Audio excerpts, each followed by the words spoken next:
मैं विश्वपति सिंह आपको आपके अपने चैनल लर्न विद विश्वा में स्वागत करता हूं। आज मैं पुनः फेबुलस 5 सीरीज का 5 क्वेश्चन लेकर आया हूं जो कि मैथ से रिलेटेड होगा और वो भी नंबर सिस्टम से। दोस्तों मैं आपको बता दूं कि इस सीरीज में मैं जो भी 5 क्वेश्चन करता हूं उसका ट्रिक्स और कंसेप्ट दोनों बताता हूं। आप जब भी किसी एग्जाम के लिए प्रैक्टिस कर रहे हैं तो प्रैक्टिस सेट के साथ साथ प्रीवियस ईयर्स के क्वेश्चन का प्रैक्टिस अवश्य करें, क्योंकि उससे बहुत आइडिया आ जाता है और लगभग क्वेश्चंस उसी से मिलते जुलते आते हैं। तो दोस्तों चलिए आज हम फिर स्टार्ट करते हैं फेबुलस 5 नंबर सीरीज का पार्ट 2। दोस्तों ये देखिए क्वेश्चन है दो संख्याओं 11284 तथा 7655 को किसी 3 अंकीय संख्या से भाग देने पर समान शेषफल प्राप्त होते हैं। वह 3 अंकीय संख्या क्या है? एक्चुअली यहां स्पेस की कमी है, इसलिए मैं इसका इंग्लिश जो वर्जन है क्वेश्चन का वो मौखिक आपको बता देता हूं। क्या है? On dividing 11284 as well as 7655 by 3-digit number n, we got the same remainder. Find the 3-digit number. तो ये एसएससी सीजीएल 2011 में पूछा हुआ क्वेश्चन है। ये सब क्वेश्चन देखने में बहुत टिपिकल लेकिन बहुत आसान होते हैं। जैसे इसका मैं ट्रिक आपको बता दूं, यदि कोई दो संख्याएं किसी विशेष संख्या से विभाजित होती है, कोई भी दो अलग अलग संख्याएं हैं, वो दोनों संख्याएं किसी भी एक संख्या से दोनों विभाजित हो जाती है, तो उसके दोनों का डिफरेंस भी उसी अंक से विभाजित होगा। जैसे मान लीजिए मैं एक संख्या लेता हूं 44 और ये 20। ये दोस्तों ये दोनों 4 से विभाजित है और 2 से विभाजित है। चलिए मैं 4 से विभाजित करके दिखाता हूं। तो ये भी पूरा 4 से विभाजित होगा, 11 बार में जाएगा, ध्यान दीजिएगा। और ये भी 4 से विभाजित होगा, तो कितना 5 टाइम्स। तो यानी दोनों ये 4 से विभाजित है। तो हमारा कहने का मतलब है दोस्तों कि जो इसका अंतर है यानी 44 माइनस 20, ये जो अंतर है वो भी 4 से निश्चित विभाजित होगा। इस बात का ख्याल रखना है। इसका अंतर क्या हुआ 24, और 24 भी ऑलवेज 4 से विभाजित होगा, 6 बार में जाएगा। तो आप समझ गए, कोई भी दो संख्या अगर किसी विशेष संख्या से अलग अलग पूर्णतः विभाजित होती है तो उसका डिफरेंस भी उस संख्या से अवश्य विभाजित होगा। यही हमारा कंसेप्ट है।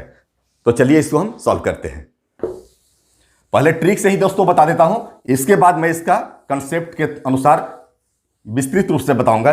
जैसे दो संख्या क्या है 11284 और यहां 7655 को हम किसी 3 अंकीय संख्या से भाग देते हैं तो ये हमारा शेषफल क्या प्राप्त होता है? समान प्राप्त होता है। शेषफल मीन्स एक समान प्राप्त होता है, अलग अलग नहीं। तो वो कह रहा है कि वो 3 अंकीय संख्या क्या है। तो हम क्या करेंगे दोस्तों, 11284 को हम भाग हम नहीं देना है किसी से, इसमें से इसको घटा देंगे। कितना? 7655। ये घटाएंगे, इसको घटाएंगे तो यहां 9 और यहां 2, यहां 6 और यहां 3। हमारा क्या बचा? 3629। तो अब हमको इससे कोई मतलब नहीं रहेगा दोस्तों, क्योंकि अगर ये दोनों किसी भी संख्या से अलग अलग विभाजित होती हैं तो इसका डिफरेंस भी उसी संख्या से विभाजित होगा। 3 अंकीय संख्या पूछ रहा है, यहां 2 अंकीय भी संख्या पूछ सकता है। तो इसमें दोस्तों हम पहले क्या करते हैं कि जो शेष बचा है हमारा, इसका हम फ्रैक्शन कर लेंगे कि ये जो है 19 से डिवाइड है पूरा। 19 से जब हम इसको डिवाइड करेंगे तो हमारा कितना बार में जाएगा? 191। यानी इसका हम फ्रैक्शन कर दिए दोस्तों। फ्रैक्शन किए तो 19 और 191 आया, क्योंकि 19 और 91 को जो हम मल्टीप्लाई करेंगे तो यही बात आएगा। जैसे 9 81 8 और 9 8 17 हो गया। यहाँ 1 9 1 9 2 6 3 आ गया। 3 अंकीय संख्या क्या है? यानी ये जो है 36 29 क्या है? 19 से भी विभाजित है और 191 से विभाजित है। फ्रैक्शन करने का मतलब यही है ना कि जो भी संख्या है जितना भी उसका फ्रैक्शन होगा सबसे विभाजित हो जाएगी। तो इसमें कह रहा है 3 अंकीय संख्या। तो 3 अंकीय संख्या क्या है दोस्तों? 191 है। यानी ये संख्या 191 से पूर्णतः विभाजित होगी। यहां अगर 3 अंकीय नहीं करके 2 अंकीय संख्या पूछता तो यहां 19 होता दोस्तों। तो चलिए इसको हम अब थोड़ा विस्तृत रूप से बताते हैं। तो दोस्तों इसको मान लीजिए कि जो शेषफल हमारा है, शेषफल जो हमारा है वो क्या है? x मान लिए हम। जो शेषफल है हमारा समान प्राप्त होता है, तो दोनों केस में हमारा शेषफल x होगा। तो हमारा ये संख्या क्या हो जाएगा? ध्यान दीजिएगा 11284 और शेषफल x प्राप्त है। इसका मतलब संख्या तब पूर्णतः डिवाइड होगा जब हम x को माइनस कर देंगे। अगर x को माइनस करें, क्योंकि शेषफल इसमें x छिपा हुआ है इसमें, तो x को हम माइनस कर दिए तो हमारा ये क्या हो जाएगा, क्योंकि शेषफल इसमें तो छिपा हुआ है और शेषफल हम x माने हैं, तो इसको जब हम माइनस करेंगे तभी ना ये पूर्ण रूप से 3 अंकीय संख्या से कटेगा। तो हमारा ये हो गया दोस्तों ये संख्या। और एक और संख्या क्या है हमारा 7 6 5 5, और इसमें भी क्योंकि समान शेष बचता है तो इसमें से भी माइनस x करेंगे। चलिए इतना तो आ गया, एक संख्या ये हो गया और एक संख्या ये हो गया। जब कोई भी संख्या किसी विशेष संख्या से कट जाए तो उसका अंतर भी उस संख्या से पूर्णतः डिवाइड होता है। तो इसका अंतर अब निकालेंगे दोस्तों। तो 11284 माइनस x, एक ये हो गया, और इसका अंतर क्या होगा 7655 माइनस x। तो इसको हम अब क्या करेंगे 1284 माइनस x, और ये जब माइनस ब्रैकेट हटेगा तो ये माइनस हो जाएगा 7655, और ये जो माइनस है माइनस माइनस प्लस हो जाता है जब गुना होता है तो x। तो ये प्लस x और ये माइनस x कट गया, तो बचा क्या 11284 माइनस 7655, जो अभी हम लोग ट्रिक से कर रहे थे वही यहाँ भी आ गया, और इसका डिफरेंस क्या होगा 36 29। तो इसका हम फ्रैक्शन कर देंगे, और यही फ्रैक्शन हमारा क्या आ रहा था दोस्तों, एक 19 आ रहा था और एक 191 आ रहा था, और 3 डिजिट पूछेगा तो ये होगा, 2 डिजिट पूछेगा तो ये होगा। तो दोस्तों आप इसे समझ गए होंगे। चलिए हम अब दूसरा क्वेश्चन लेकर चलते हैं। दोस्तों ये दूसरा क्वेश्चन है, और यह क्वेश्चन एसएससी 10+2 के 2011 में पूछा गया है। तो दोस्तों क्वेश्चन है कि जब किसी पूर्णांक k को 3 से भाग दिया जाता है तो शेषफल 1 प्राप्त होता है, और k + 1 को 5 से भाग दिया जाता है तो शेषफल 0 प्राप्त होता है। तो निम्नलिखित में से k का संभावित मान क्या होगा। संभावित मान मीन्स पॉसिबल वैल्यू क्या होगा। तो दोस्तों आपका इसका इंग्लिश वर्जन में भी क्वेश्चन में मौखिक बोल देता हूं। When an integer k is divided by 3 the remainder is 1, and when k + 1 is divided by 5 the remainder is 0. Of the following a possible value of k is, तो k का possible value क्या है। दोस्तों इस type का question जब भी पूछे तो इसे हम ऑप्शन से बनाएंगे, और बहुत ही फास्ट बनता है ये दोस्तों। फिर आप दूसरा क्या करेंगे, क्योंकि ऑप्शन जो दिया है उसी के आधार पर इसको बनाना है, और ऑप्शन के का मान इसी ऑप्शन में है। हो सकता है कि के का मान कुछ और हम रख के बनाए तो भी बन जाए, लेकिन पॉसिबल वैल्यू हमको निम्नलिखित फॉलोइंग में से देना है। तो इस टाइप के क्वेश्चन जब भी आते हैं तो हमें ऑप्शन का सहारा लेना चाहिए। यहाँ के का मतलब क्या है, कोई वैसा संख्या है जिसे हम 3 से भाग देते हैं। इस के को 3 से जब भाग देते हैं तो हमारा रिमाइंडर 1 प्राप्त होता है। लेकिन इसी के में जब हम यानी इसी संख्या में जब हम 1 जोड़ देते हैं तो वो संख्या 5 से पूर्णतः विभाजित हो जाती है, यानी 5 से भाग देने पर शेषफल यानी रिमाइंडर 0 बचता है। तो हम इससे लेंगे। इसमें अगर हम देखते हैं 3 से भाग देते हैं तो क्या कितना रिमाइंडर, नहीं ये नहीं होगा क्योंकि 2 रिमाइंडर बचता है। इसमें 3 से भाग देते हैं तो 3 से पूरा कट जाएगा। इसमें 3 से भाग देते हैं तो 9 × 63 1 बचेगा। हाँ यार, तो हम अगर के का मान हम अगर 64 मानते हैं दोस्तों, तो इसमें क्वेश्चन के अनुसार क्या है कि इसको हम जब 3 से भाग देते हैं तो रिमाइंडर कितना बचता है। इसमें देखिए रिमाइंडर 3 दूनी का 6 और 3 1 जा 3 1, ये तो रिमाइंडर ऊपर वाला ही होगा, यानी 21 बार में जाएगा और एक जो बचेगा रिमाइंडर हो गया हमारा दोस्तों। तो इसका रिमाइंडर हमारा ये आर जो 1 बचा। क्वेश्चन तो ही कह रहा है कि 3 से भाग देने पर रिमाइंडर 1 बचता है। लेकिन जब इसी में हम 1 जोड़ देते हैं, ध्यान दीजिए, इसमें के में जब हम 1 जोड़ते हैं तो के का मान हमारा क्या, हम 64 अभी देख रहे हैं ऑप्शन से, 64 में 1 जोड़ेंगे तो क्या होगा, यानी के की जगह 64 और +1 इक्वल टू क्या हुआ 65। और जब इसमें हम 5 से भाग दे रहे हैं क्वेश्चन के अनुसार तो शेषफल 0 बच रहा है। 13 5 जा 65, यानी ये 30 बार में पूरा कट गया, यानी इसमें कोई रिमाइंडर नहीं बच रहा है दोस्तों, रिमाइंडर 0 बच रहा है। तो हमारा आंसर क्या होगा, सी होगा 64। तो इस टाइप का क्वेश्चन जब भी पूछे तो तुरंत ऑप्शन देखिए और बनाइए। तो इस क्वेश्चन को ना कभी छोड़ना है ना इसमें फंसना है, बस ऑप्शन लीजिए और धड़ाधड़ बनाइए। चलिए अब हम तीसरा क्वेश्चन लेकर देखते हैं। तो डियर फ्रेंड्स, इस सीरीज का तीसरा क्वेश्चन है, भाग के एक पृष्ठ में भाजक अपने भागफल का 10 गुना है और शेषफल का 5 गुना है। तदनुसार यदि शेषफल 46 है तो भाज्य कितना होगा। तो भाज्य भागफल शेषफल आपको दिक्कत हो रही होगी, हो सकता है। तो चलिए मैं इसका इंग्लिश वर्जन भी आपको सुना दूं। In a division question the divisor is 10 times of quotient and 5 times of remainder. If the remainder is 46 what will be the dividend. ये एसएससी एमटीएस 2011 का क्वेश्चन है दोस्तों। अभी 2011 आ रहा है, बाद में 2012, 13, 14, 15, 20, 21 सब आएगा। और मैं जो भी बता रहा हूं ना, वो सारे प्रीवियस ईयर्स के क्वेश्चन का मैं व्याख्या कर रहा हूं यहाँ। तो चलिए हम लोग इसे समझते हैं दोस्तों। आपको इंग्लिश में भी पढ़ दिया और हिंदी में यहाँ लिखा हुआ है। चलिए मैं आपको यहाँ बता रहा हूं। ऐसे ही हम भाग करते हैं, कहीं भी भाग देते हैं, तो हमारा यहाँ जो आएगा ये पोर्शन, इसको भाज्य हम कहते हैं। ये बहुत इंपॉर्टेंट है, ये नहीं जानिएगा तो फिर मैथ्स अधूरा रह जाएगा आपका। इसको हम भाज्य कहते हैं। अब भाज्य को इंग्लिश में क्या कहते हैं?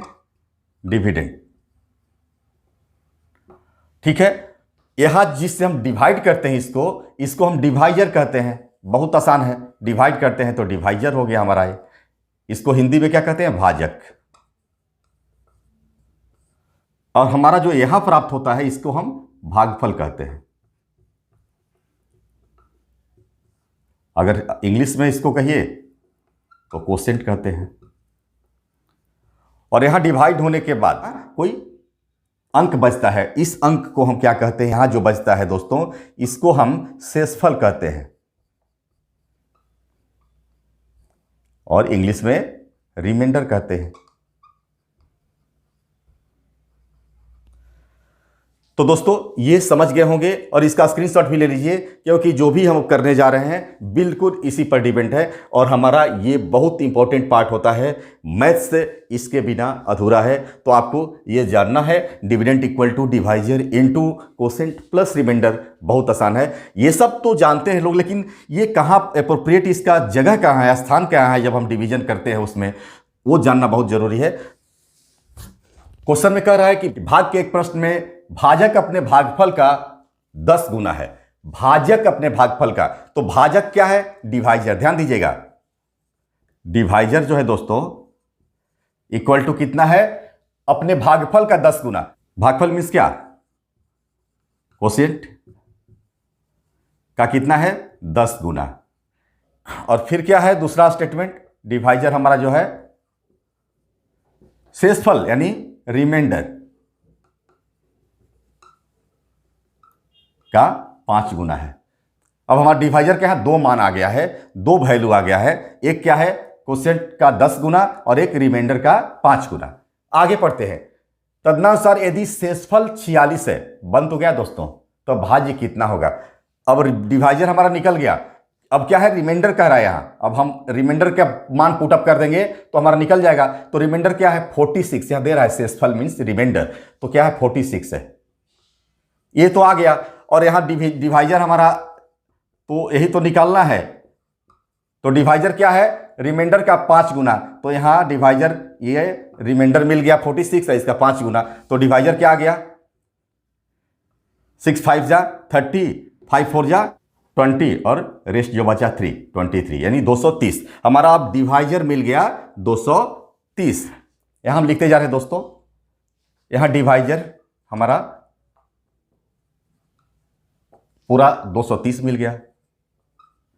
जब डिवाइजर मिल गया दोस्तों, तो अब हम इस डिवाइजर का जो मान है यहां निकालकर कोसेंट भी निकाल सकते हैं, यानी इसका मान हम यहां पुटअप करेंगे। ध्यान दीजिएगा, तो इसका क्या है यहां? डिवाइजर, फिर से मैं इसको लिख रहा हूं, ध्यान दीजिए,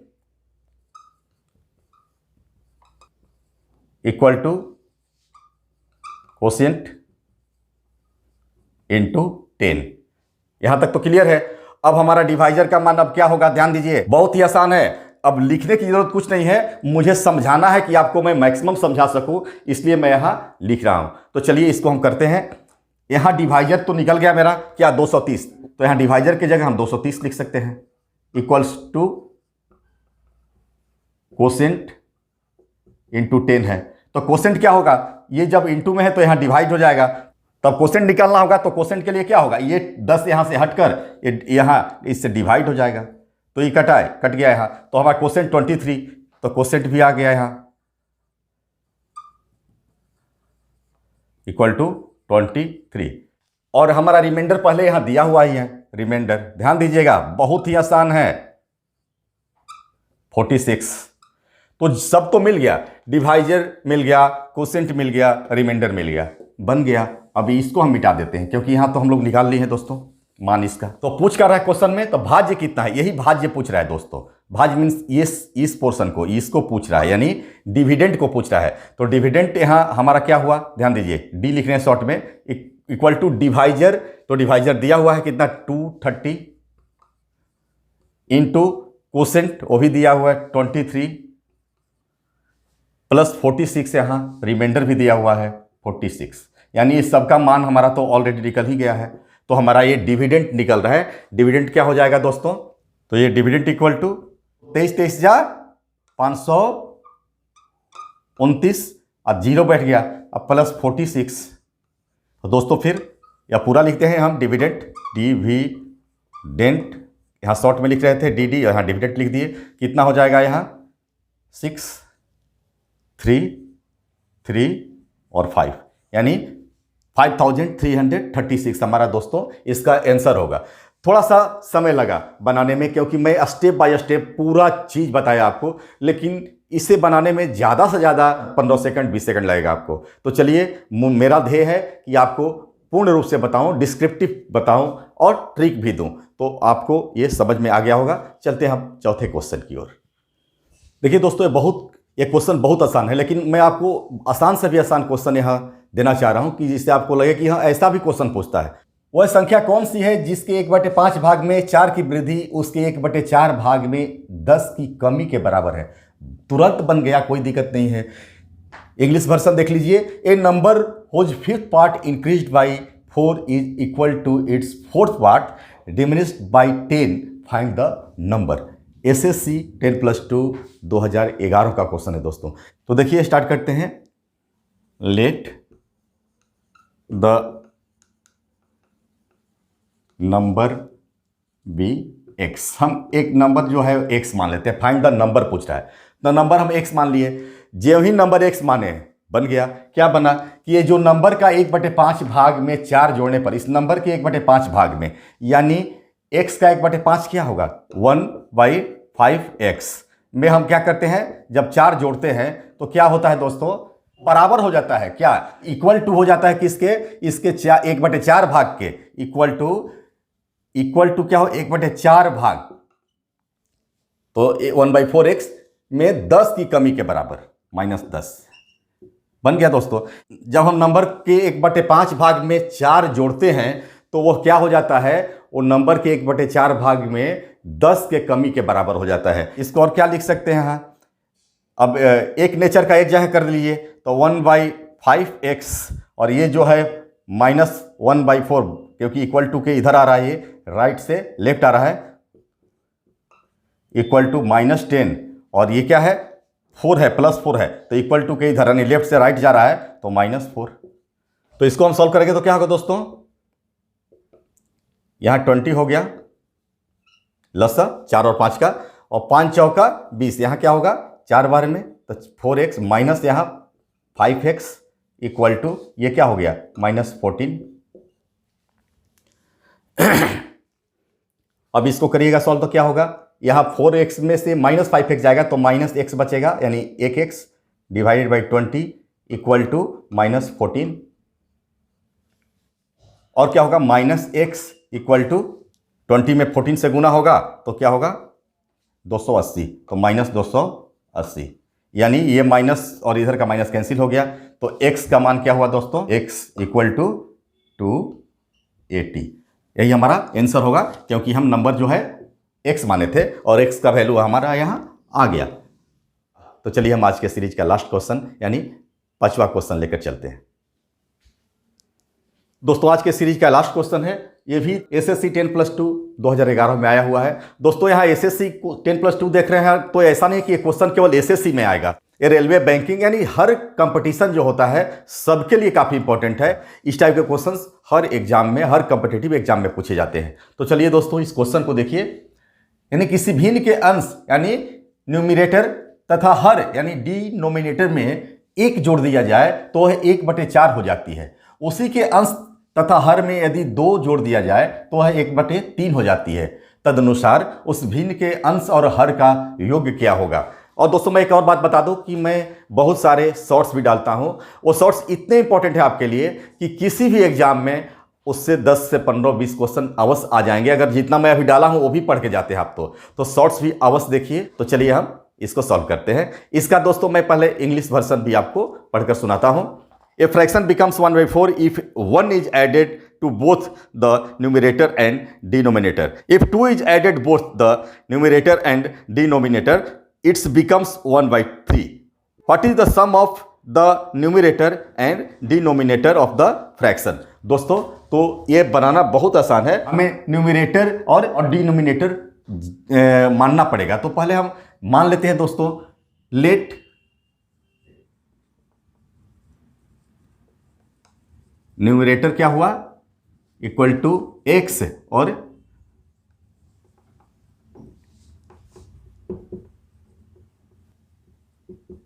इक्वल टू वाई। तो दोस्तों ये जब हम मान लिए तो हमारा फ्रैक्शन क्या हो जाएगा। फ्रैक्शन मीन्स क्या होता है, अंश डिवाइडेड बाई हर, यानी न्यूमिनेटर डिवाइडेड बाई डिनोमिनेटर। तो हमारा फ्रैक्शन क्या हुआ दोस्तों, ध्यान दीजिएगा, एक्स बाई वाई। तो इतना तो हम फ्रैक्शन अपना तैयार कर लिए। क्वेश्चन क्या है, जब हम फ्रैक्शन के हर और अंश में 1 जोड़ते हैं तो 1/4 हो जाती है। तो दोस्तों अकॉर्डिंग टू क्वेश्चन क्या होगा, ध्यान दीजिएगा, ये हमारा फ्रैक्शन हो गया और कह रहा है कि जब फ्रैक्शन के हर और अंश में 1 जोड़ते हैं, यहां 1 जोड़े और प्लस यहां 1 जोड़े, तो क्या हो जाता है, ये 1/4 हो जाता है। ये तो कह रहा है। तो इसको जब हम सॉल्व करेंगे तो क्या होगा दोस्तों, क्रॉस मल्टीप्लिकेशन, यानी तिरछा तिरछी गुना। तो इसको इससे और इसको इससे गुना करेंगे तो 4x + 4 इक्वल टू हो जाता है। फिर इससे और इससे करेंगे, 1 में y से गुना करेंगे तो y प्लस यहाँ क्या है 1 है तो 1 में 1 से करेंगे तो 1। और इसको क्या लिख सकते हैं दोस्तों, जब 4x यहाँ है, y को इधर लाएंगे तो -y हो जाएगा, इक्वल टू यहाँ +1 है और 4 प्लस को जब इक्वल टू के इधर करेंगे यानी लेफ्ट से राइट ले जाएंगे तो ये -4 हो जाएगा। तो -4 और +1 क्या होता है, -3। ये हमारा समीकरण 1 बन गया दोस्त। कहीं भी दिक्कत हो आप मेरे कमेंट बॉक्स में कमेंट करके पूछ सकते हैं।